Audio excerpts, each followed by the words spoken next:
Hello, I'm Penelope Mavor, and welcome back to the Earth Converse podcast, where we explore our relationship and conversations with the earth, all in the hope of inspiring a deeper connection with ourselves, each other, and the earth that is our home.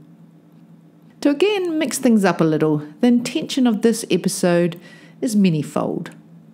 Firstly, to give us a little bit of a breather, a reflective space, and change of pace. It is also a follow-up on the last episode with visionary eco-depth psychologist Bill Plotkin about his new soul-stirring book, The Journey of Soul Initiation, a field guide for visionaries, evolutionaries, and revolutionaries. As he says, it is a detailed map and set of practices for the journey. Today, I will bring in one of those practices and actually quote from his book, Soulcraft. And in doing so, I'll be adding to many of other practices the various podcast contributors have offered so far. So to begin, what are some of the practices that you undertake to explore your soul's mysteries? As Bill mentioned in our conversation, his books contain dozens and dozens of practices. He makes a point to emphasize that the uniqueness of his new book is not necessarily the practices themselves, but the map of the journey, the descent to soul in particular. As he humbly points out, most of the practices already exist in the world. The average reader will probably recognize most of them.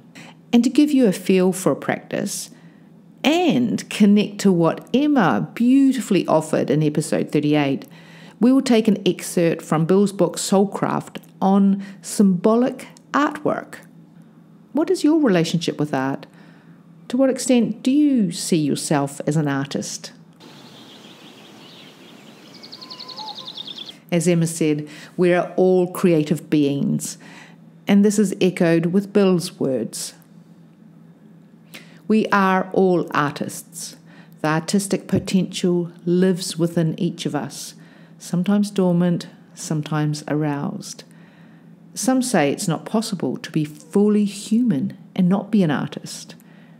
Many nature-based cultures have no word for art or artist because producing what we call art is simply part of being human.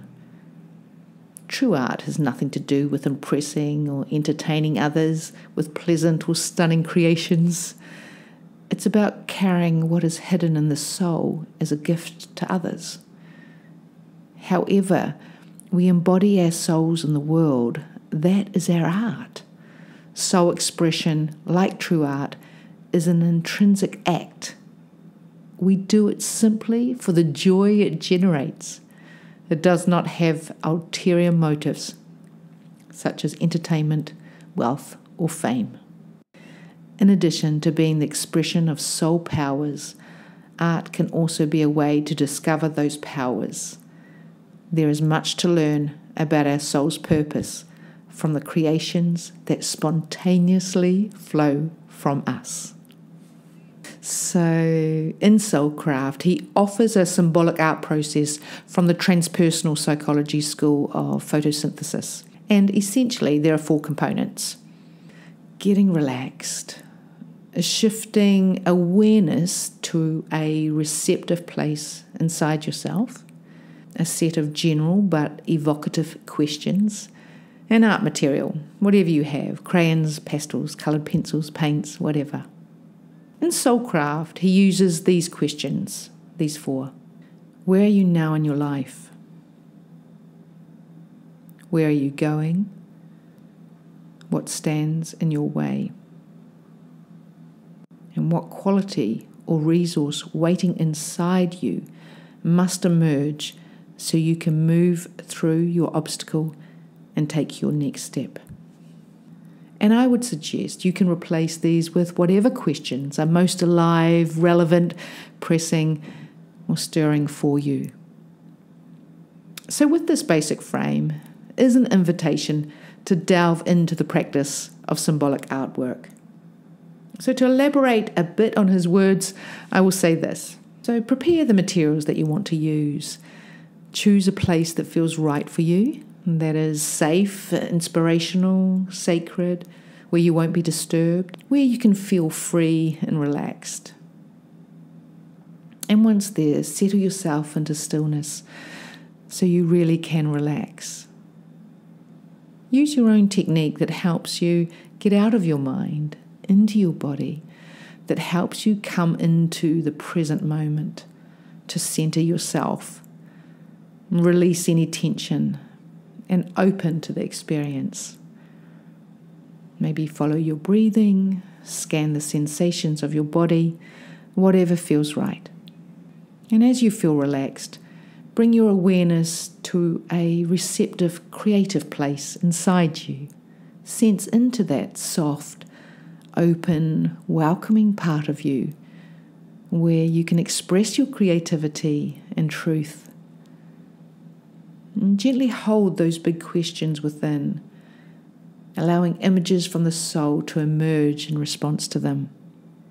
Then when the time is right, with your crayons, pastels, paints, coloured pencils, take what appears in your deep imagery to the paper. As Bill writes, the images will further differentiate themselves, the symbols speaking more clearly as they are embodied on paper. And you'll know when you're finished. And of course, there's the noticing of doing it, and then the noticing what emerges as you finish, and in the subsequent days, weeks, months. Stay alert to what stirs, what is echoed back.